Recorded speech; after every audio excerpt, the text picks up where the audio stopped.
Ve liviano como el aire, ve tan solo con lo opuesto y nada más. Soy madera noble al viento, vos un soplo de aire a tiempo y nada más. Cuando caigan las distancias que inventamos para hablar, quedarán solo. Hola, ¿cómo están? Buenas tardes. Quiero presentarles a los invitados de este noveno encuentro de Madera Noble. Nos acompañan Ana Alvarado, Agustina Gatto y Mauricio Cartún. Vamos a charlar sobre la relación que existe entre las artes escénicas y la construcción del otro, sobre las formas de vincularnos desde ese lugar con el tiempo, con el pasado, con nuestros presentes contradictorios y sobre todo con lo que viene, con las proyecciones nubladas, con las conjeturas, con las hipótesis acerca de qué pasará en nuestro país, etcétera, etcétera. Antes de iniciar la charla, quiero que escuchen un pedazo de un poema de Chantal Maillard en la voz de la entrañable Cecilia Rosetto. Escribir para curar, en la carne abierta, en el dolor de todos, en esa muerte que emana en mí y es la de todos. Escribir para ahuyentar la angustia que describe sus círculos de cóndor sobre la presa, aunque en el alma no. En el alma, la estimación del tiempo que concluye, y es arriba algo más que un silencio con ojos semiabiertos.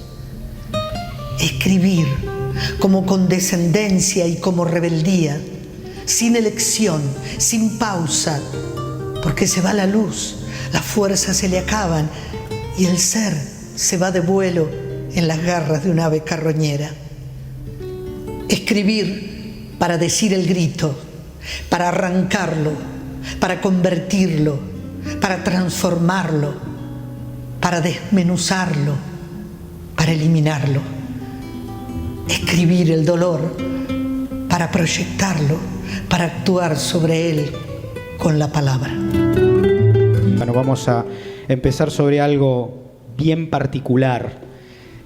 ¿Ayuda para ustedes el teatro a conocer, reconocer al otro, la otredad? ¿Nos ayuda el mundo dramático para pensar en los otros? ¿Qué les parece? ¿Sí, no? ¿Quién larga?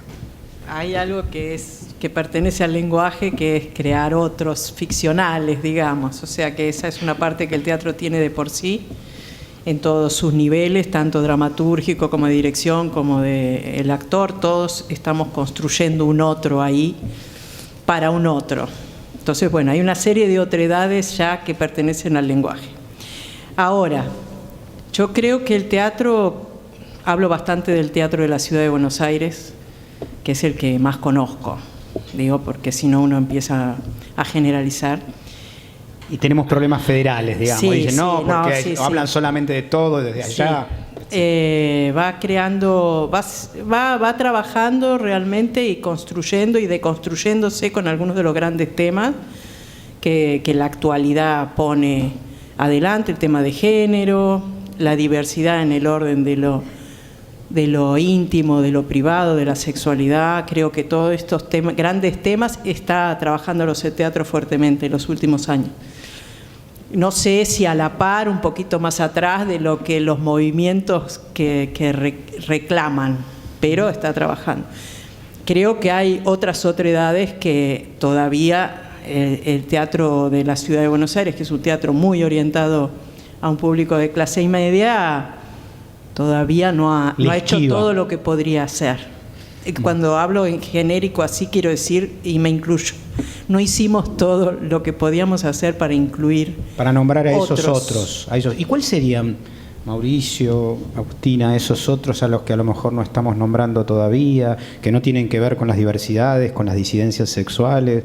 ¿Qué otredades están ahí en emergencia como para que podamos empezar a nombrar? ¿Qué sujetos, qué actores, qué tipo de personas estamos invisibilizando sin querer, ¿no? A veces porque no está en agenda, ¿no?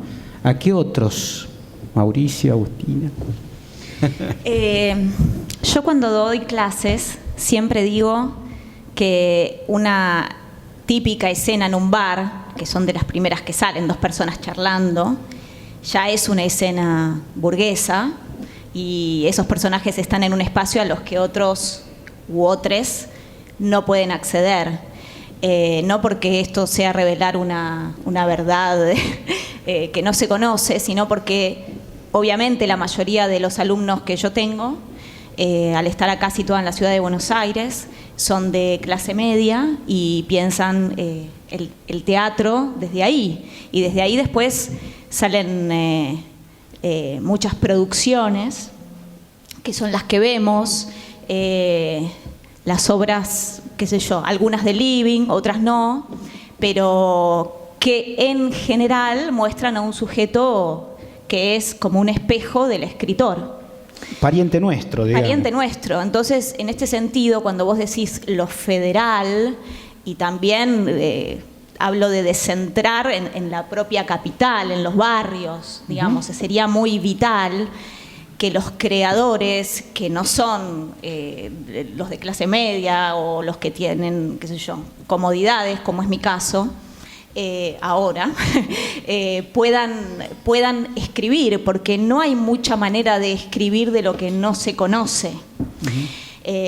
Por supuesto que uno como escritor de clase media, en mi caso, al saber en dónde está situado y al saber desde dónde habla, puede abrir la mirada y ya saber desde donde uno escribe, me parece que es un buen punto. Pero sería importante, digo, integrar muchísimas voces, que haya cada vez más talleres en lugares que no son siempre los barrios de Capital, Villa Crespo, Belgrano, Palermo, a donde a veces es difícil llegar. ¿Tendríamos que hacer un cruce entre antropología y teatro como para recuperar algunos actores que están afuera? No, bueno, no necesariamente. Lo que decía Agustina me parece que es la clave. Digo, no se trata de... Si vos para quienes escribimos, siempre escribimos para un espectador ideal. Siempre hay una construcción que es un interlocutor que de alguna manera se caracteriza por entender los universos y los lenguajes que uno constituye. Es inevitable que esos interlocutores van a pertenecer a un sistema, van a pertenecer a un sistema expresivo, van a pertenecer a un lenguaje, van a pertenecer a una gramática. En realidad... Van a tener un código común para poder entenderlo. Definitivamente, porque porque toda escritura es un acto de comunicación, es un puente, y uno construye un puente pensando dónde desemboca. Uno puede empezar a construir un puente en el aire, y ese lugar al que desemboca es una construcción virtual que hacemos de alguien que es capaz de decodificar lo que estamos escribiendo. Entonces, no hay una inclusión voluntarista. No tiene sentido que uno diga yo voy a sentar en el lugar de mis interlocutores ideales a otro público, porque simplemente no tengo los elementos con los cuales conectarme con esos públicos y entre otras cosas, no tengo un lenguaje común. Lo verdaderamente interesante es este acto inclusivo por el cual nuestro lenguaje pasa a otros escritores, pasa a otros dramaturgos, a otros creadores, a otros directores. De lo que se trata es de pasar el lenguaje, no de escribir para. Ese es el verdadero acto inclusivo. ¿Les parece que a partir de esa socialización, esa comunidad de escritores de teatro, se puede ir entrando por la ventana, en todo caso, otros lenguajes, otros públicos, otros actores invisibilizados? ¿Es posible eso? Yo creo que también, interpreto lo que están diciendo, creo que hay que llegar a algún lugar y traer de algún lugar, ¿no? O sea, creo que hay espacios que habría que abrir también a creadores de otros contextos, que hay que llegar a esos contextos. Lo he visto con todas las dificultades del mundo en las universidades del conurbano bonaerense, donde, bueno, de repente se logra un acercamiento, se trae. No estoy hablando de los últimos años que fueron más difíciles, pero sí en general se trabaja así. Y bueno, que esos creadores tengan espacios donde mostrar su trabajo, que nosotros nos vinculemos, es un deseo. Por supuesto, estoy totalmente de acuerdo con lo que dice Mauricio. No es que cada uno de nosotros va a poder planteárselo, voy a escribir para. O sea, hay que acercar para que ocurra. Y Y bueno, hay otros actores también que a mí me interesan, que por ahí me abren ahora de este tema y después, más adelante, quizás aparezcan en la charla.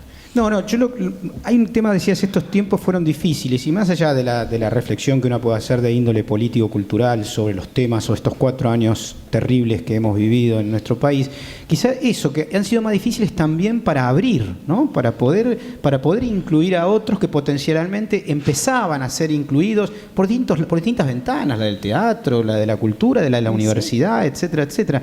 Y eso de alguna manera nos restringe, ¿no? No solamente impide que público venga, ¿no? ¿Cómo ven eso? Digamos, ¿cómo puede evaluarse, sobre todo retrospectivamente, ¿no? Y hacia el futuro? ¿Qué tenemos que hacer para que no siga sucediendo eso? Proyectos inclusivos. O sea, hay que seguir, que no se corten. Hay que seguir y hacer crecer los que están. Y desde el teatro, ¿cómo podemos pensar en esos proyectos? Bueno, en todo caso, aceptando que el teatro es una parte de la cultura, el otro día leía una entrevista a Horacio González. Siempre se dice que Horacio González es oscuro, y a mí a veces me parece de una luminosidad radiante, ¿no? Digo, sí, a veces tengo la sensación de que es más fuerte que esta luz. Horacio decía, la cultura es la estructura invisible de todo lo demás. Uh-huh. Es la estructura invisible de todo lo demás. Es la estructura invisible de la educación, de la inclusión, de la economía. Absolutamente todo pasa por ese campo de la cultura. El teatro es simplemente una parte. Si uno tiene que pensar, bueno, ¿cuál sería la función? Bueno, en principio tener un teatro sostenido en el interés de lo público para ofrecerlo de una manera lo más accesible posible a grandes sectores. Y no centrado geográficamente también, ¿no? Porque... No, bueno, efectivamente, o en todo caso, que cada zona se haga cargo, que efectivamente cada zona tenga... Mirá, a mí me pasó una cosa muy interesante. Este año estuve de jurado en un sistema de subsidios del Partido de San Martín. Uh-huh. El Partido de San Martín hace, así como existe Proteatro, así como existe el Instituto Nacional de Teatro, destina partidas para producción de espectáculos y para equipamiento de salas y también para pago de funciones en gira.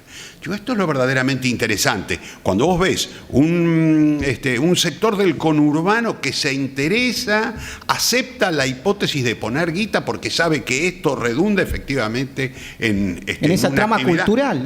Y es esto. Bueno, ¿de qué se trata? Eso. Se trata de esto.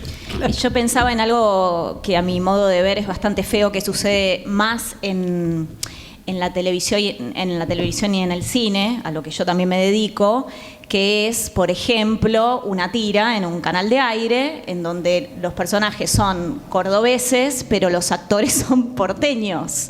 Y por una cuestión de... Tratando de cantar en cordobés, digamos. Tratando de cantar en cordobés, o cuando se hacen este tipo de programas o películas de no sé, de gente pobre, marginada y demás, y el actor es uno que después vos sabés que estuvo en un cóctel hace un rato y ya hay algo, viste, qué sé yo, de Netflix, y vos decís, acá hay algo que ya toda la información que tengo sobre ese actor me tira abajo, viste, es como, por ejemplo, ahora esto que hicieron en la serie Monzón, el Monzón joven, que creo que hicieron un casting en el norte y vino ese cuerpo, y uno dice, bueno, esto es interesante, esta jugada es interesante, porque si no pones a un tipo que no lo vivió, que no lo tiene en el cuerpo, y para nosotros es muy importante creer, ¿no? Y enseguida la sociedad dice, pero un misionero no habla así, pero un cordobés no habla así. La sociedad se pone loca, o sea, los espectadores, quiero decir, con esos detalles, como que te salta y ya el verosímil es difícil. Y nos pone a nosotros, por ejemplo, como productores de contenidos desde la ciudad de Buenos Aires en un lugar bastante feo. No voy a llamar cordobeses para hacer una tira en donde los personajes son cordobeses. Llamativo.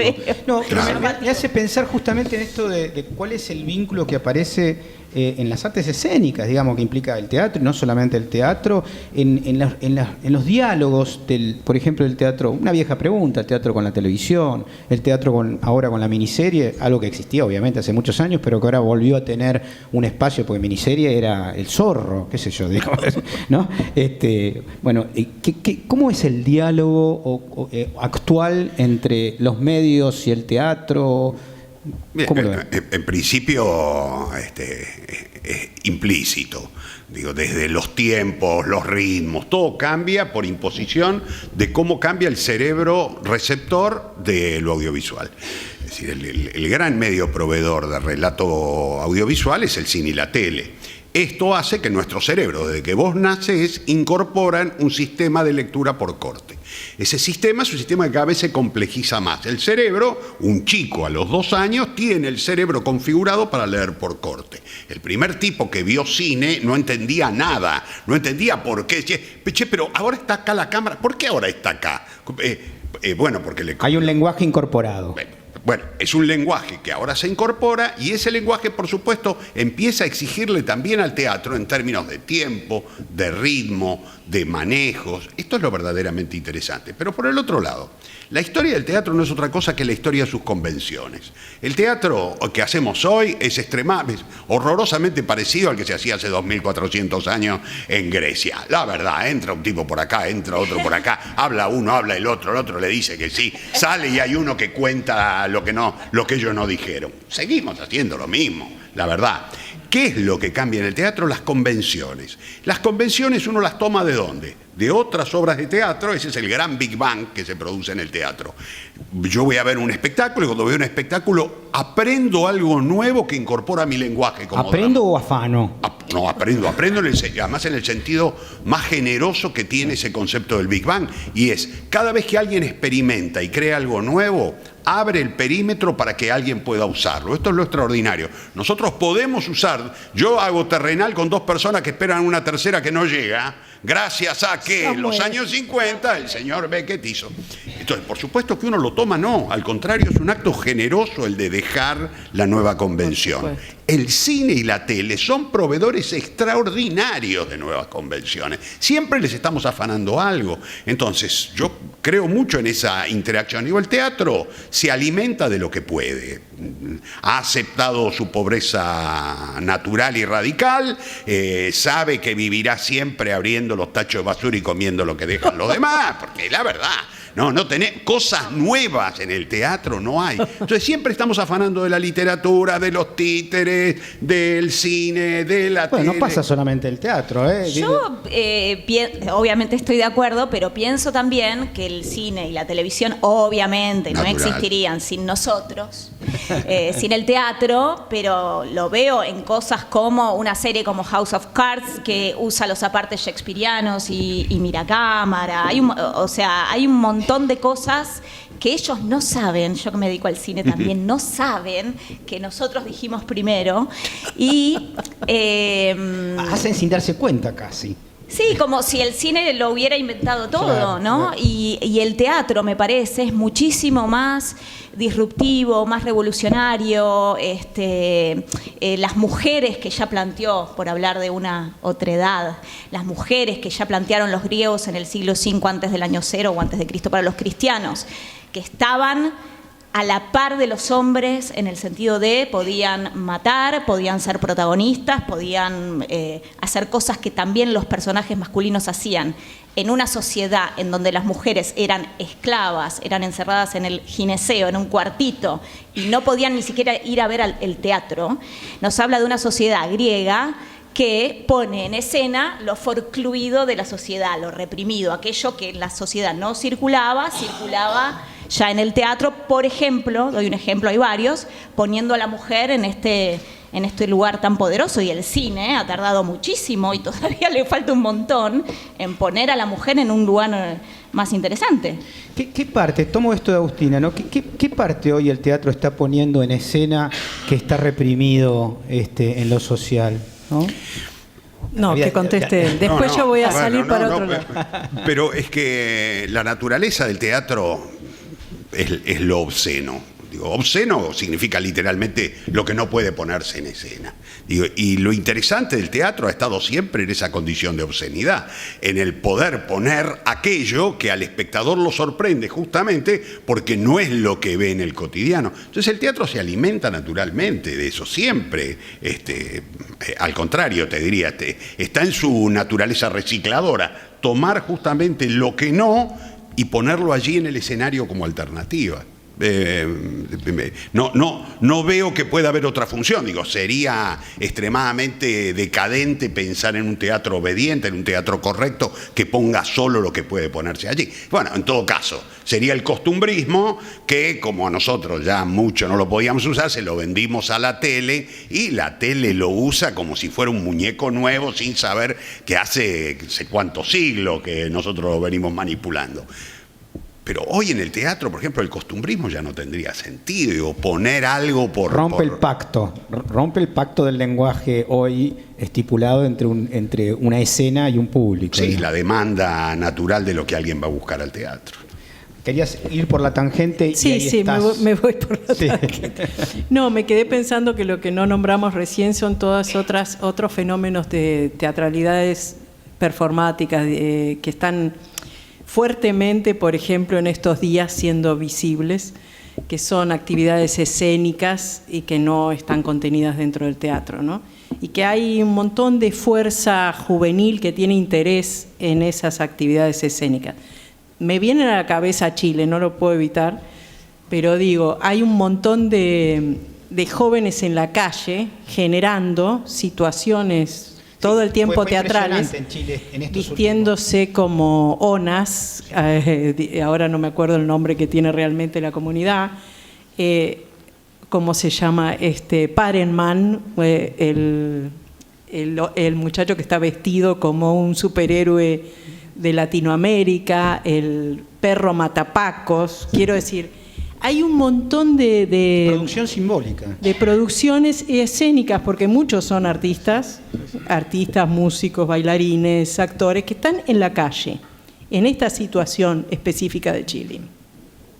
Pero esa energía anda suelta por todos lados. Y esto de generar imágenes, tomar la calle, ser muchos atrás de algo, hay toda una cualidad escénica es más fuerte en otros países de Latinoamérica. Por supuesto tiene que ver con los contextos también políticos, pero nosotros las fluyen a veces, pero a veces no. Tenemos más tendencia a organizarnos de otra forma. Ahora, hay un montón de fuerzas de jóvenes que no ingresan al teatro del subsidio y la sala independiente. No tienen interés en eso y tienen una capacidad escénica importante. Entonces digo, quizás ahí hay algo más para pensar. Quizás tiene que ver con la recuperación de lo urbano, lo de la calle, ¿no? Que el teatro también lo hizo, pienso en Uruguay en La Murga, que lo sacó y lo subió al escenario después, etcétera, etcétera, pero todo este tipo de cosas muchas veces empiezan en la calle y terminan en la escena. Exacto, ¿no? De eso digo, por ahí estar escuchando también lo otro que pasa, ¿no? Lo mismo que los cruces con otras artes, generar, ayudar a los espacios que son de cruce de esas experiencias teatrales diversas, al teatro en sí. En el caso de lo que están haciendo ustedes ahora, como directores, actores, productores, etcétera, etcétera, ¿cómo piensan esto, digamos? ¿Qué es lo que en la producción escritural o teatral o escénica están haciendo que recupera alguna de estas cosas? Específicamente en el laburo de ustedes actualmente. ¿Pero que recupera qué cosa? Que recupera esto que aparece como nuevo, esto que aparece en la calle, o esto que aparece como en la otredad, o esto que aparece en todo caso en las diferencias, etcétera, etcétera. ¿Hay algo que sienten de todo esto que ustedes han incorporado en los últimos años? De esto ¿De lo que dije yo? Sí. Bueno, yo sí, no específicamente este año, pero sí, he trabajado coordinando grupos en proyectos dentro de la universidad, en proyectos de intervenciones en espacios públicos o culturales, coordinando grupos numerosos con temáticas. ¿Qué con temáticas? Una, por ejemplo, fue una temática de los problemas de la comunicación en contemporáneas a través de los sistemas de comunicación, otra sobre los sistemas de control en la ciudad, otra, pero cada uno iba produciendo y yo coordino ese movimiento que ocurre a lo mejor un día. Otro fue, me acuerdo, uno sobre el concepto de spa, y cómo se trabaja para estar bien solo con uno mismo en el spa. Entonces, bueno, cómo eso, qué problemática generaba, y en general lo que hacía era coordinar a los artistas, que cada uno venía con una propuesta y había que darle. Eso Forma. de esto que estoy hablando. Después tengo datos de este mismo tema, a lo mejor en relación a pensamientos para el público, cómo activar, qué sé yo, que aparecen en obras, pero en concreto de esto que hablé fue eso. Y me parece que habría que hacer mucho más de eso. Que hay más recuperable, hay más afanable, Sí, digamos, yo la creo lógica que estábamos hablando todavía. Pero después hago teatro, digo, también. Sí. Agustina, ¿sentís que algo de lo que estás haciendo vos ahora en este momento tiene que ver con eso, con recuperar? ¿O qué andas afanando, para decirlo más fácil? Digamos, ¿qué es la parte que más te interpela y que sentís que eso te suma? Yo de creo lo que andás dando vuelta? que mi obra, que me voy a emocionar, que surgió cuando Mauricio... me emociona, bueno. Me emociona, en el está año bueno. 2005 me convertí en dramaturga, bueno, porque el señor fue mi maestro en la adorada Escuela de Arte Dramático. Y creo que como muchos, no todos, empecé vengándome de mi familia, digamos. Empecé con lo privado, la venganza estaba ahí, esa venganza tenía que ser la primera. Luego, ya para el año 2011, sentí que mi obra empezó a dialogar con, vamos a decirlo rápidamente, con cuestiones más sociales que privadas. Y escribí una obra que se llama Rodeo, que habla del tema del colonialismo. Es un cowboy medio gaucho, una especie de híbrido, un cowboy que recala en la pampa argentina a finales del siglo XIX. Y ahí me dije, hay algo de esto que está bueno, que amplía mi espíritu, al menos como escritora, para no quedarme en el drama del siglo XIX, ¿no? Los padres del drama moderno fueron hombres, Ibsen, Chekhov y Strindberg, hicieron como hicieron del teatro algo privado, ¿no? Las obras empezaron a ser de vínculos entre parientes. Chekhov decía, un hombre mientras cena es feliz o destroza su vida. Y el mientras cena no es ya mientras está con una espada como Hamlet en un castillo para restaurar el orden de toda Dinamarca, sino que ya empieza un poco más lo vincular puertas adentro, ¿no? Entonces también obviamente hay obras como Casa de Muñecas de Ibsen que son hiper críticas y salen como del hogar a la sociedad para decir las mujeres somos esclavas y necesitamos dejar de serlo, o necesitamos salir de ese lugar de reproductoras de hijos y de esposas, por supuesto que sí.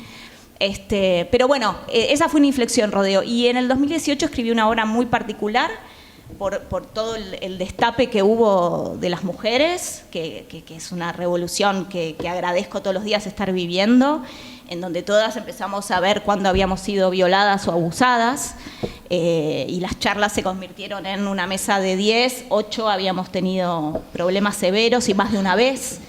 Y eso fue importante porque yo cuando escribí esa obra que se llama Victoria, la escribí para microteatro, y pensé que iba a ser una pavada, y cuando la estaba escribiendo empecé a sentir miedo en el cuerpo, como que había algo del trauma que me decía, no escribas esto, como no te metas con esto.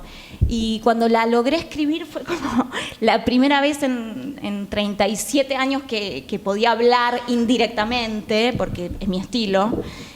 No saldría a dar una declaración pública, indirectamente a través de un personaje de los abusos. Entonces, ahí sí creo que la sociedad y esas otras mujeres, cuando yo vi el abrazo a esta chica, yo digo los ovarios históricos de Thelma Fardín, ¿no? Cuando vi el abrazo de todas, yo dije, yo necesitaba ese abrazo y yo no lo pude pedir, yo me callé, o sea, no se podía hablar porque no, mi papá me mata, mi mamá se muere, mis amigas no entienden, e incluso cuando contabas cosas, bueno, está bien, como que no se entendía lo que era un abuso.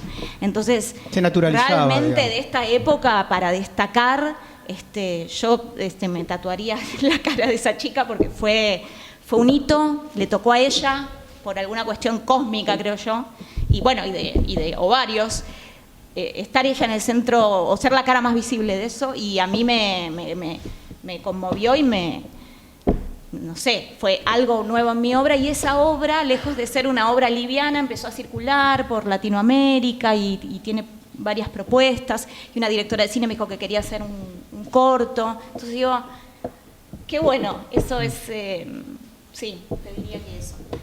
Mauricio, ¿cómo te interpela esto que estaba diciendo Agustina en términos de la emergencia de la marea verde y de la temática de la violencia de género? ¿Qué te pasa con eso? Ante todo, retomo algo de lo anterior que me había quedado en relación a, en mi caso, el procedimiento fue a la inversa, porque yo comencé haciendo un teatro de calle. Yo empecé en los grupos de Augusto Boal haciendo teatro tren, teatro cola, haciendo teatro foro. Es decir, era algo definitivamente no fuiste fuera. a buscar a la calle, sino que viniste de ahí, digamos. Exactamente, sí. Y cuando llegó la dictadura militar, yo tenía un espectáculo que se llamaba Civilización o Barbarie, que contaba la historia argentina con una murga, y mi trabajo cotidiano era escribir las letras de murga para la película Los Hijos de Fierro de Solanas. Quiero decir, yo no me veía en otro lugar que no fuese ese. Luego, en el 78, mi contacto con Ricardo Monti y la imposibilidad de hacer otra cosa que no sea un teatro de escenario, me llevaron a la dramaturgia tradicional, y ahí hice esto, exactamente lo mismo que decía Agustina. Hice un par de venganzas familiares, primero yo escribí un par de obras contra mis padres, hasta que nacieron mis hijos, lo que me dieron la posibilidad de olvidarme de mis padres y escribir contra mis hijos, ¿no? Espero que no te vengas de tus hijos, que no te empieces a vengar de tus hijos. Pero la verdad, no venganza. Pero yo tengo, por ejemplo, yo siempre digo, mis primeras obras eran obras de un chico quejoso que le reclamaba a los padres no haberle dado el lugar de sensibilidad que él tenía. Y después escribí El Partener, cuya lectura inevitable es: hijos, hacemos lo que podemos, no me jodan. Ya eras padre ahí. Es tan fuerte la pulsión paternal como la sexual, y la sexual en general le gana. Siempre uno va cambiando en función de sus propias circunstancias. Pero yo tomé de eso parte de mi lenguaje. Cualquiera que vea mis obras, hay una ruptura de la cuarta pared que yo ahora haría si no tuviese que obedecer los mandatos de madera doble. Los mandatos de madera doble, que sería continuamente estar pensando en un cara a cara con el público. A mí eso me viene de aquel teatro. Yo lo tengo incorporado como parte del lenguaje, y es algo del aprendizaje original. En relación a esto otro, lo que decías, este es un momento extraordinario. Es un momento extraordinario. Yo creía que, como profesional del teatro, yo sentía que el gran cambio se daba. Yo decía, durante 2300 años el teatro se pareció a sí mismo. A nosotros se nos presenta la oportunidad de hacer teatro en el momento en el que el teatro cambia por dos circunstancias fundamentales. La primera es la aparición del cine y luego la televisión, lo que nos desplaza el monopolio y nos obliga a mirar las cosas de otra manera. Ya no podemos vender lo mismo que el siglo pasado. Listo. Hay que refundarse. Tal cual. 2300 años, sí. Sacá del freezer lo del año pasado, sacalo, dale una calentadita y marcha. Listo, ya está, se terminó. No podemos hacer lo mismo. Esto es fantástico porque nos pone en una exigencia de creatividad extraordinaria. La segunda circunstancia que hace que el teatro se ha dado vuelta de una manera notable es la aparición de la voz de la mujer, pero yo me estoy refiriendo a principios del siglo XX, cuando la mujer empieza a escribir teatro. Aparece el cuerpo de la mujer por primera vez arriba del escenario. El cuerpo de la mujer escrito por el hombre no es el cuerpo de la mujer, es el cuerpo del deseo del hombre, es el cuerpo de la mujer proyectado en el deseo del hombre, y por lo tanto necesita una mujer que se adapte a las condiciones de ese deseo.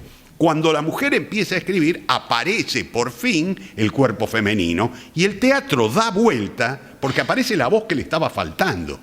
Cuando en los últimos años, además, la mujer entra a cuestionar el rol, lo que empieza a aparecer es una voz absolutamente rebelde en el sentido más creativo de la palabra. Es decir, es no aceptar ninguna de las imposiciones, tampoco las estéticas, y por lo tanto empezar a crear algo que tenga que ver con ese nuevo lugar. Nosotros somos testigos privilegiados de eso, y no solamente somos partícipes, sentarnos allí y mirar cómo este mundo está cambiando, a mí me parece que es algo extraordinario. Y por el otro lado, por supuesto, este fenómeno de la deconstrucción, este fenómeno del nuevo lugar del hombre, es un lugar muy interesante también para el hombre, pero no en el sentido más obediente y más correcto, sino en el sentido más creativo. ¿No seré más feliz si hago otra cosa? ¿No seré extremadamente más feliz si soy capaz de vincularme de una manera en la que me resultaba absolutamente imposible vincularme? Yo ayer, hablando con una amiga, le daba imágenes, por ejemplo, decía, la formación del patriarcado en mi adolescencia. Yo te cuento 5 cosas donde vos decís, no podés zafar de eso. Sábado a la noche, ir con mi viejo, ¿cuál era la salida? Ir a ver teatro de revistas, ir a ver tetas, culo, salir, sentarme en el Palacio de la Papa Frita, hablar de las tetas y el culo, y decir, estoy construyendo masculinidad, papi. Sábado a la tarde, ir a riñas de gallo, que íbamos ahí en mi barrio, en San Martín. Las riñas de gallo son 2 machos que pelean por una hembra. Absolutamente, ya está construido. Sábado, eso era sábado a la mañana y hasta el mediodía. Después de las 3 de la tarde, prostíbulo. Ay, qué horror, basta, Mauricio. Entonces, cuando uno piensa, pero a ver, cuando uno piensa en la construcción del patriarcado, uno no fútbol, falta el fútbol. Yo zafé, porque tenía un padre muy, muy futbolero y por rebeldía zafé de eso. Mi hijo era de Boca, yo me hice de River y no iba a la cancha. Pero yo digo esto para entender, hay algo de una construcción, que es una construcción que hace luego a las relaciones, que hace luego a todo, absolutamente todo pasa por eso. Esa deconstrucción no es simplemente, no es el lenguaje inclusivo. La deconstrucción no pasa por... La deconstrucción pasa por aceptar la posibilidad de vincularse de otra manera. Y yo creo que es extremadamente feliz el fenómeno, así que nos pone en otro lado. Obligado, Ana, a que pienses en voz alta sobre esto, ¿no? ¿Cómo ves? ¿Qué te parece que hace cambiar lo que decía Agustina, lo que decía Mauricio con respecto al mundo escénico también, a las relaciones profesionales, pero también a las estéticas que implica esta marea verde, para llamarlo de alguna manera? Voy a tomar de los dos, pero de lo que dijo Mauricio, claramente en las generaciones menores de 30 años yo estoy viendo ya una felicidad distinta completamente en sus vínculos amorosos, sexuales, demás. Los vínculos no se parecen en nada a los que nosotros conocimos como generación. O sea, son sorprendentes, atractivos y aprendemos un montón de ahí. Respecto de lo que dice Agustina, yo... Bueno, obviamente soy mucho mayor y he estado en un mundo, soy directora de teatro, en un mundo donde siempre ha habido muchos más directores que directoras, y en fin, todo un tema que transitamos las mujeres de una generación. Y que hizo más difícil el tránsito, seguramente. Sí, bueno, eran otras reglas, digamos, había que encontrar las reglas. Algo de lo que dice Mauricio es interesante esto, ¿qué pasa? Yo este año hice una obra de Samuel Eichelbaum que se llama Pájaro de Barro, una maravilla de la dramaturgia nacional que toca el tema de la mujer y el embarazo de una mujer con pocos recursos y bueno, y nada, un niño, digamos bien, ni siquiera bien, es el padre. Entonces digo, bueno, toda esa temática la trataba Eichelbaum, que era un hombre, lo hace muy bien, es muy interesante, pero claramente cuando la tomé yo para hacer la obra con actores jóvenes y demás, bueno, tuvimos que recrear, reflexionar y mucho lo que hacíamos con la escena, sabiendo, bueno, que esa era la obra, pero cómo la iba a mirar el otro. Pero después quiero tomar algo de lo de Agus, porque además de que ella habla de su escritura, muy bien, hay un modo de hablar de las mujeres. Las mujeres hablan distinto ahora de lo que hacen y hablan de sí mismas distinto. Hay formas que en los últimos años han cambiado cómo se expresan libremente respecto de montones de temas y los traen y los tiran a la mesa, cosa que antes y lo muestran pasaban. En la calle como mujeres en Chile, no hablaban así. Claro. Eso me parece maravilloso. O sea, dice, yo escribo esto por tal cosa que tiene que ver con mi historia y te la hablo acá y punto. Y nada, hace unos años esto no era así. Entonces, bueno, este trabajo enorme que están haciendo las mujeres de hablar de sí mismas fuertemente y no callarse, bueno, nos contagia a todas, ahí vamos, ¿no? Las que somos más grandes tratamos de ir acompañándolas y entendiéndolas, pero es muy fuerte para mí también. Sí, eso en referencia, en este caso, mujer con mujer, pero ¿y cómo nos ven, digo, a los varones? ¿Qué demanda hay? Digo, desde lo relacional, profesional, digo, pero también desde lo estético, hablaba Mauricio, es decir, ¿qué demandas implica esto arriba del escenario, en los vínculos entre los actores, etcétera? ¿Existen diferencias con respecto a 20 años atrás, o 10 años atrás? Chachan, chachan. Chan, chan, que hable ella por ahí. Sí, yo estoy pensando la pregunta. Yo quería tomar dos cosas y de paso una de ellas me sirve para responder. Lo importante y por lo cual nosotras ahora podemos empezar a hablar de otra manera es que cuando nos dimos cuenta que nos había pasado a todas, como dice una periodista, Nor Loto, no sé si la conoces, dice, sororidad es que cuando despertó una, despertaron todas. Entonces, cuando despertaron todas, hay algo en el nivel personal muy importante, que es que el abuso trabaja sobre que la víctima es la culpable. Sobre el secreto. Entonces, fue como, yo no tengo la culpa. O sea, y sacarse esa mochila, yo no fui, yo no provoqué, la típica de no era mi pollerita, no era que lo miré de más, no era que no me lo merecía. Entonces, eso hace ese sacarse esa culpa hace que puedas empezar a hablar de otra manera. A mí se me ocurre, con respecto a lo masculino y con respecto a algo que dijo Ana, que es la cuestión de la maternidad. Yo escribí una obra en el 2014, se estrenó en México, que trata el tema del aborto, sobre la consigna del aborto, de la legalización del aborto. Creo que estamos todos de acuerdo, pero vos antes decías también ¿qué puntos ciegos hay en la sociedad? Lo dijiste con otras palabras. ¿Qué es lo que no se ve que tenemos que iluminar? Bueno, esta obra trata de una mujer de clase media con recursos que queda embarazada en la edad en la que todas las mujeres hoy quieren quedar embarazadas, entre los 30 y los 40, y se les empieza a complicar, y quiere abortar, y un hombre de clase media que no quiere abortar. Ese es el conflicto. La obra no está... hubo unos católicos en el Teatro de México que fueron a decirle a los actores que se iban a ir al infierno y todo esto, pero la obra no está a favor de ninguno de los personajes. La obra pone ahí el conflicto. Yo he escuchado a amigas decir es el cuerpo de la mujer y el hombre no tiene ni qué opinar. Por supuesto que la decisión le corresponde a la mujer, pero ni qué opinar. O sea, el hombre no tiene derecho a sentir que es su hijo, o sea, o que lo quiere tener y no tiene derecho a decirlo, ¿no? Porque es para ir a ver la obra porque me encanta ya el conflicto, y es conflicto claro, digamos, está clarificado. Claro, entonces yo siento que los escritores siempre tratamos de adelantarnos a lo que ya se ve, al menos creo que los que estamos aquí vemos que esta ley tiene que salir. Bueno, ¿qué es lo que no se ve? Quizá sea necesario que primero se legalice la ley y después empezar a hablar de los puntos ciegos para que nadie nos acuse de qué, pero ¿qué le querés dar derecho al varón si todavía no está legalizado? Pero no es derecho, porque los griegos a mí me enseñaron todo, los griegos y Mauricio Cartún. Es griego, por otra parte, es un griego judío del Mediterráneo. Claro, están ahí. Griego.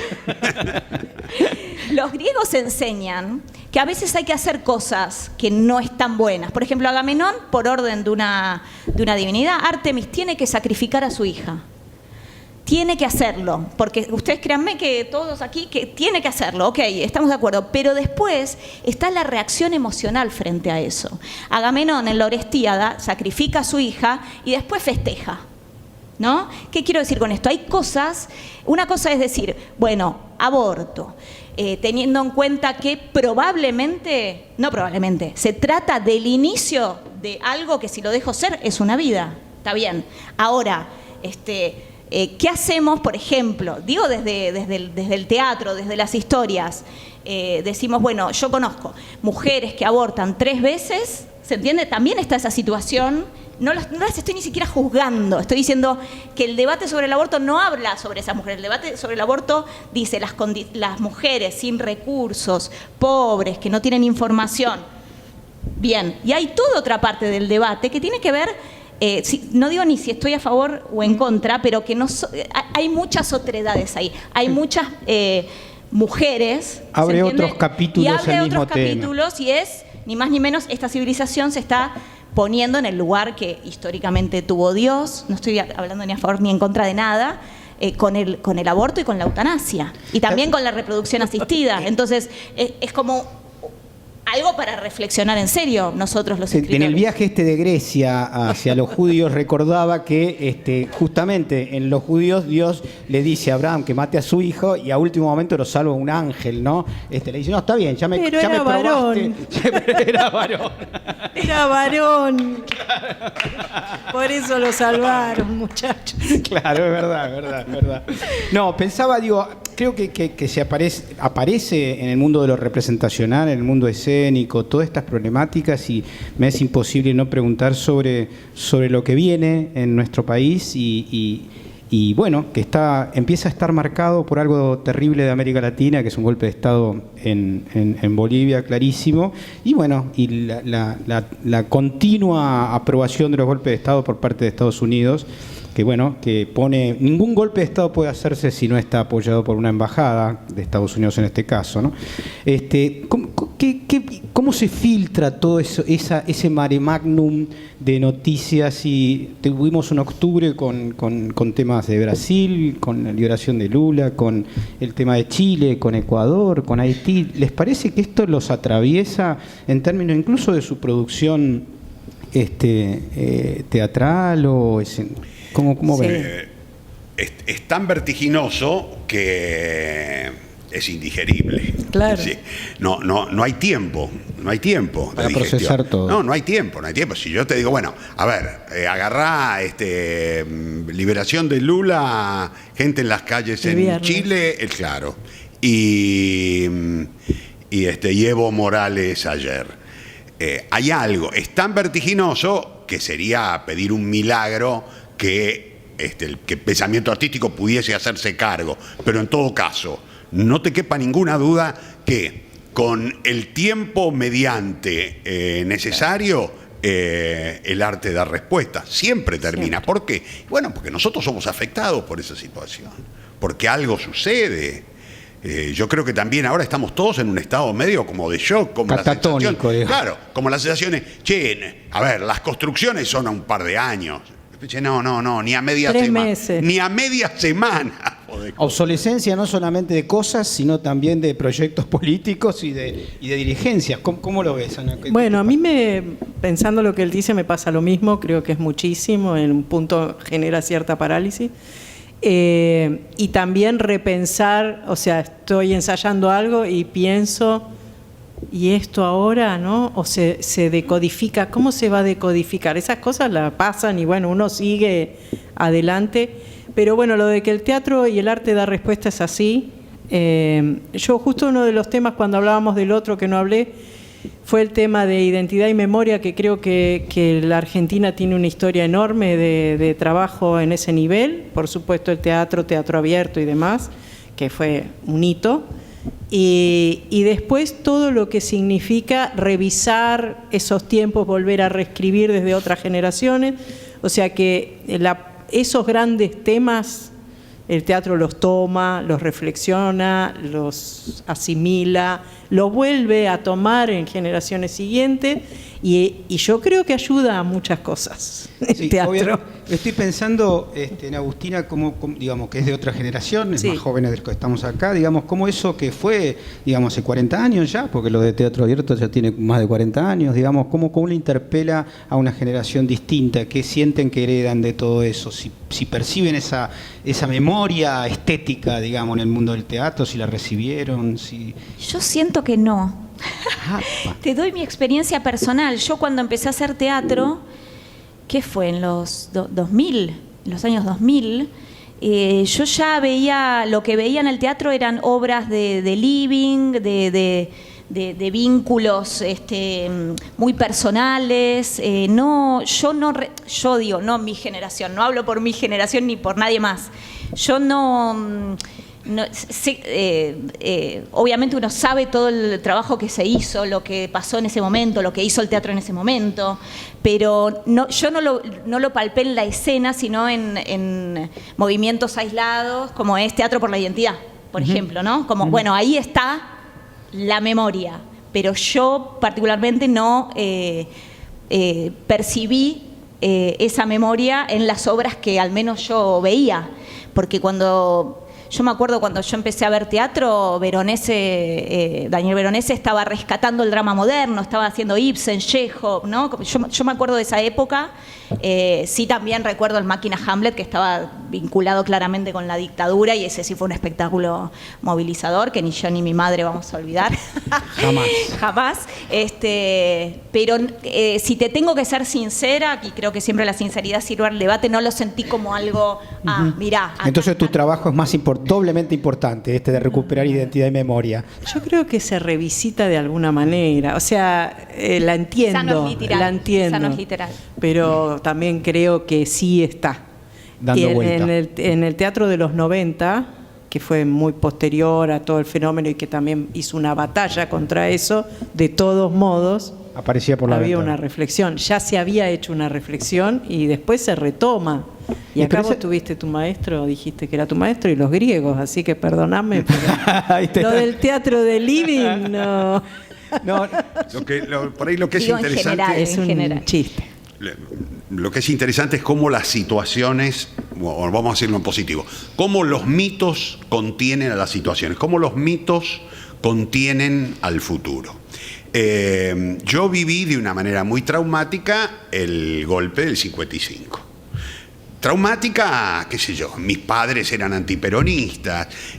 Recuerdo, por ejemplo, el día que mi papá me fue a buscar a la escuela porque decía puede haber bombardeos, y me sacó de la escuela y fuimos a casa y estaba el temor de los bombardeos, y yo viví un contexto barrial, incluso muy gorila. Muy interesante. Hoy simplemente empiezo a navegar en redes sociales y veo 2 posteos de 2 exalumnos de la EMAD, bolivianos, de posiciones totalmente enfrentadas los dos. Una de ellas, que es una piba de una inteligencia extraordinaria, pero que pertenece a la supremacía blanca, y de lo que habla es, no se sostenía más este estado de corrupción. Ustedes allá en Buenos Aires, en Argentina, no lo pueden entender. Ustedes van a seguir pensando. Y él, que pertenece a la cultura andina, mostrando algunas cosas que habían sucedido en el día. Y cuando apareció eso, yo sentí, el mito que lo contiene es la Libertadora, es el 55. Digo, el 55 contiene esto, ¿no? Como dos lugares enfrentados en los que está ese lugar de lo popular, está ese lugar vapuleado, está el cabeza. Está la sensación de ahora vuelve la inteligencia, y por el otro lado esa inteligencia diciendo ¿quién es capaz de negarnos que había corrupción y de que había autoritarismo? Y yo sentí ese mito, digo, eso es hoy Bolivia. Para eso probablemente sirven los mitos, ¿no? Para tomar algo del pasado y poder hablar del presente. Yo nunca se me hubiera ocurrido escribir sobre el 55, y hoy escribiría sobre el 55 porque tengo la sensación de estar escribiendo sobre el presente. Había algo en eso que hoy aparece en reflejo. Entonces yo digo, esto es lo que pasa con las realidades y el arte. Digo, la construcción del mito, hablábamos de otredad. Digo, ¿qué es el mito? El mito es la construcción del otro en mí. Digo, yo construyo un relato que es mío, yo construyo ese relato, y en ese relato entra el otro. Si el otro entra y se identifica, esto es un mito y le sirve. Si no se identifica, es un cuentito, se entretuvo. Siempre estás construyendo al otro. Yo en la vida he tomado decisiones importantísimas movido por una poesía. Es decir, por la construcción de alguien que construyó un otro, una imagen en la que yo me proyecté y dije, quiero hacer eso que dice Raúl González Tuñón, yo quiero ser ese del que habla esa poesía, y dejé de vender electrodos y me puse a dar clases de dramaturgia. Digo, eso de crear el mito para el otro. El mito está ahí. Si te pega, habla de lo tuyo. Yo tengo esa sensación hoy ya en lo social, de pronto que algo que había vivido en mi vida y que ahora me vuelve, que es ese San Martín natal, mi barrio, San Andrés, agitado por esa mezcla de el peronismo callado y el antiperonismo desbocado en el 55, yo hoy puedo desarrollarlo como relato y sé que le va a terminar sirviendo a alguien que quiere entender el fenómeno boliviano. Pienso en esas dos palabras, ¿no? Que aquellos que ven corrupción en lo que es la búsqueda de la equidad, ¿no? Que eso es corrupto, porque lo que está corrompiendo de alguna manera es un equilibrio que se supone que es inamovible, ¿no? El supremacismo siempre, la civilización, entre comillas, lo que tiende a hacer es buscar un orden que cuando se empieza a quebrar por parte de algunos sectores supuestamente marginal, lo siente como algo que se está corrompiendo, ¿no? Ese orden se corrompe y efectivamente ahí hay una tensión muy fuerte, ¿no? Pero digo, volviendo un poco a algo que decía Mauricio y que tiene que ver con la construcción escénica, etcétera. Si yo les preguntase ¿cuáles son en los próximos años algunos temas que creen ustedes que van a aparecer acá arriba del escenario? ¿Qué temas, digamos, más allá de algunos que se comentaron acá, en una construcción imaginaria, qué temas pueden estar empezando a ser escritos ahora por los jóvenes de la edad de Agustina y otros chicos con los cuales ustedes tienen contacto, como profesores, etcétera? ¿Qué hay de nuevo? Sería casi tipo Pax Bunny, ¿no? ¿Qué hay de nuevo, viejo? Nuevo, no sé. Me parece que hay una generación que estuvo hablando mucho del amor y la muerte, muy fuertemente, incluso como tema, poniéndole el nombre amor y el nombre muerte a sus obras, que ha sido hasta ahora. Eso a mí me llamó la atención. Hace 2 años más o menos que voy a ver muchos espectáculos que directamente nombran al amor, o sea, sin eufemismos, o sea, muy directos. Homenaje a Quiroga casi. Sí, o enamorarse es tal cosa, o nada tendría sentido si no existiera la muerte. Digo, y que son temas tratados de esa forma, existenciales, espectáculos algunos muy importantes y muy bellos, y creo que ahora van a aparecer otros temas, pero no lo sé, creo que estos temas más existenciales se van a mezclar con otros temas. Va a haber una deriva, digamos. Va a haber una deriva, me parece que sí. Vos, Agustina, pensás cuáles temas pueden llegar a venir de la mano de tu generación. Por mi parte, lo último que escribí, por ejemplo, tiene que ver con la cuestión trans, pero también buscándole la vuelta para iluminar lugares que por ahí no se han escuchado tanto. Y me parece que a mí lo que me viene fuertemente es las cuestiones de la mujer poniéndose en otros roles, y también la sexualidad, que todo el tiempo mientras estábamos hablando yo tengo a Dioniso en mi mente, que fue el primer trans de la literatura, creo. Dioniso es el dios del teatro, para quienes no lo saben. O sea, había un dios, se representaban las tragedias y las comedias, y se iba a buscar cuál procesión a la imagen divina de Dioniso, una estatua, se la ponían en el medio del teatro, iban 20.000 tipos, no mujeres, y veían esa representación. Y en un montón de momentos que ustedes hablaron, me venía Dioniso, y también ya con el título de la construcción del otro. Me voy y espero volver a tu pregunta. Dioniso, que es este dios del teatro, yo cuando empecé a estudiar como actriz me decían, bueno, es el dios del teatro porque es el dios del vino. Y yo decía, bueno, porque los actores son medio fiesteros, y esa era mi humilde interpretación de lo que era Dioniso. Y después, cuando fui creciendo y me encontré con un libro maravilloso que es El origen de la tragedia, de Nietzsche, que es sesudo y complejo, al menos para mi humilde inteligencia, pero cuando lo pude comprender, dije, claro, Dioniso es el dios del otro. ¿Y qué hace? Lo digo rápido, hay 2 dioses en la mitología griega que Nietzsche dice hacen el pacto más importante de toda Grecia. Se dan la mano y estos tipos hacen el pacto más importante. Uno es Apolo y otro es Dioniso. Entonces, Apolo es el dios del yo, no del otro. Es el dios de la identidad, ¿no? No por nada es el dios del Edipo Rey, ustedes lo han leído. Edipo no sabe quién carajo es, no sabe que es el monstruo que mató a su padre y ahora es se acostó con la madre. no sabe quién es. Entonces es como que Apolo, los dioses olímpicos tienen un gabinete, ¿no? Apolo hay uno que no sabe quién es. O sea, tiene que ir a Apolo, no tiene que ir a Afrodita porque no es un problema de amor, digamos, o de Eros. El psicoanalista de la época, digamos. Claro, no sabe quién es. Una de las máximas en el templo de Apolo era conocete a vos mismo. Entonces, baja. Apolo se manifiesta, como siempre, los dioses lo hacen en la naturaleza a través de una peste, hasta que este señor se da cuenta de quién es, que en realidad él es el asesino de su padre y el esposo de su madre, etc. Bien, por un lado, entonces, si yo estoy con Apolo, yo sé quién soy en términos identitarios, es decir, yo sé que yo soy yo y no soy Mauricio, ni Ana, ni esta mesa, ni un lobo, ni una tormenta. ¿Se entiende? Yo soy yo. Bien. Con todas las construcciones, soy una mujer heterosexual, bla, bla, bla. Bien.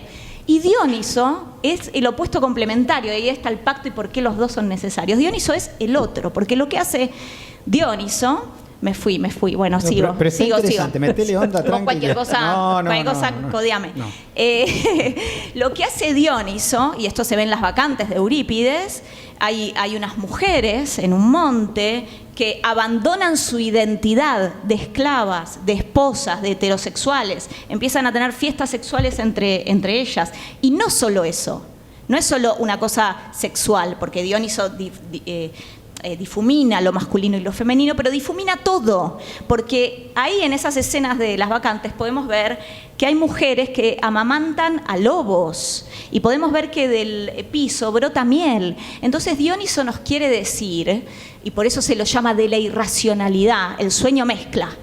Yo una vez soñé que mi mamá tenía la cara de Luisa Culioc, por ejemplo. Eso es lo bueno que tiene el inconsciente, ¿no? El sueño es dionisíaco, porque el sueño cambia las identidades, mezcla, revuelve. Y entonces Dioniso lo que hace es desaparecer las diferencias. Lo femenino, lo masculino, todos los patrones que son de identidad. Los binarios Y todo lo que es de identidad. Siempre digo, y con esto concluyo, que si vemos a la Tierra de lejos, como cuando subimos en un avión y vamos viendo, las diferencias se van borrando. Entonces Dioniso es como ver la Tierra de lejos y decir, todo es lo mismo. Basta con tu puta identidad. Sos parte de este tejido físico-cuántico. No te hagas el yo soy la Agustina Gatto, Dioniso. Y Apolo es acercarse y decir, pará, yo soy Agustina y Ana es Ana. Los dos son necesarios. Pero creo que esta sociedad, y por los temas que vos estabas hablando, ahora te hago la voltereta, que esta sociedad es demasiado apolínea, ¿no? Entonces, si yo pienso así y vos pensás así, nos olvidamos que somos parte del mismo tejido. Nos olvidamos de Dioniso. No hay posibilidad de entender que soy parte del mismo tejido de uno que piensa radicalmente opuesto a mí. Cuando Pepe Mujica dice, para ponerlo en concreto, los muertos de África son nuestros muertos, es dionisíaco. Está diciendo, no importa, ¿qué? ¿No nos llega que hay una tercera u octava guerra mundial en Siria desde hace años? ¿No hablamos de eso? Eso está sucediendo porque no lo ves en tu noticiero, no está pasando y no sos parte de eso. El tejido se está rompiendo, pero yo me quedo en mi identidad. Y si mi identidad no es amenazada, no me muevo. Entre la identidad amenazada o no, aparece también el tema del conflicto, porque si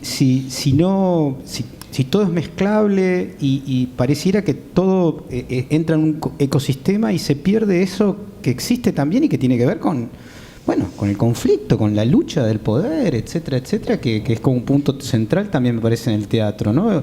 El conflicto como elemento para resolución de los temas, la política como un elemento del teatro también, en los griegos y actualmente, ¿no? Sí, vos recién, decíamos cuáles los temas que se vienen. Hay un tema que es esencialmente político y que es inseparable, porque es inherente al teatro, que es el concepto del tiempo. A mí me parece que el gran tema hoy en el teatro es el tiempo, porque justamente empezamos a vivir desde hace una década y poco una hipótesis de vuelo, una hipótesis de tiempo virtual, a la cual el teatro se constituye como alternativa. El teatro es a pie, el teatro tarda. El teatro es un punto de vista único. El teatro es un acto de desafío en el sentido literal. Desafiar es quitar la fe. El teatro desafía a lo virtual. El teatro lo que dice es, apagá el celular, sentate ahí, bancate 2 horas, no te vas a poder mover. Y entonces, hable de lo que hable, hoy el teatro está hablando del tiempo. El gran conflicto cuando vas al teatro es el tiempo.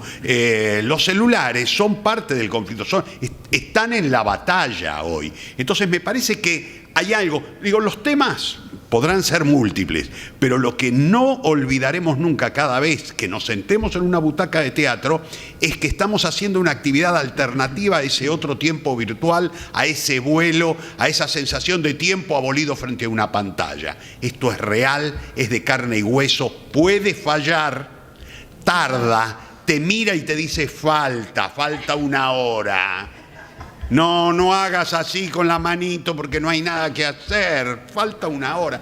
Yo en el último espectáculo que estrené en la Vis Cómica eso lo uso. Hay un narrador que cada tanto mira al espectador y le dice escena 4, son 5, falta menos. Ese desafío, digo, ese desafiar me parece que también es, en términos más literales, el gran desafío del teatro.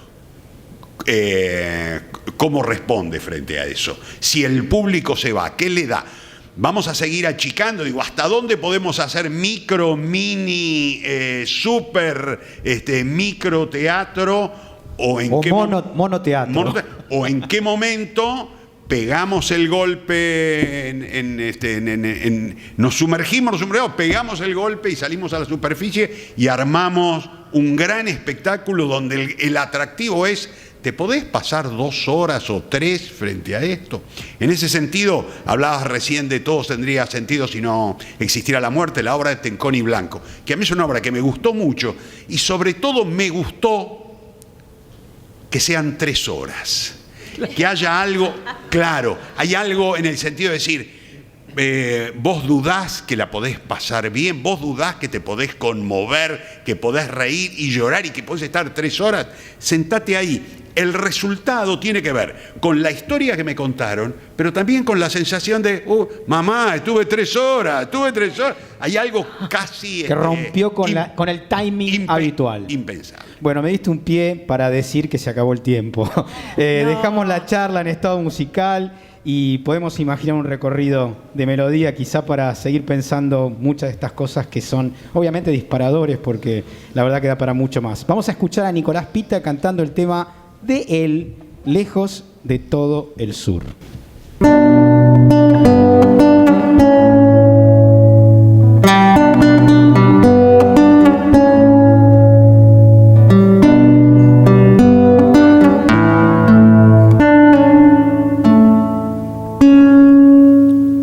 Soy como el río y voy hacia el mar abierto para llegar allá. Deberé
despedimos lejos de todo el sur, de Nicolás Pita, por Nicolás Pita. Gracias a todos, todas, todes por haber venido y ser parte de Madera Noble. Gracias Mauricio Cartún, Ana Alvarado, Agustina Gatto. Nos vemos de acá una semana. Muchísimas gracias.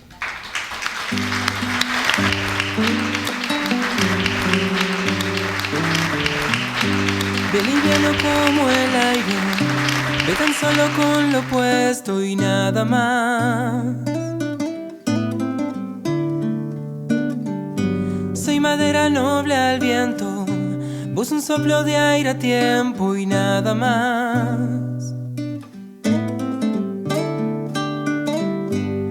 Cuando caigan las distancias que inventamos para hablar, quedarán solo los miedos y unas pocas cosas que traerán a la memoria que nuestra desigualdad no es una verdad tan cierta, sino una conquista más. Enciende todo como el fuego, sé brillante como el agua y nada más.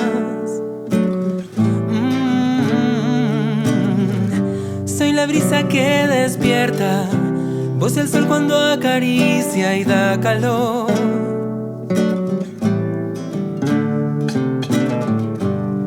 Cuando caigan nuestros muros, solo lazos quedarán, toqueteando nuestros cuerpos en un juego sin final.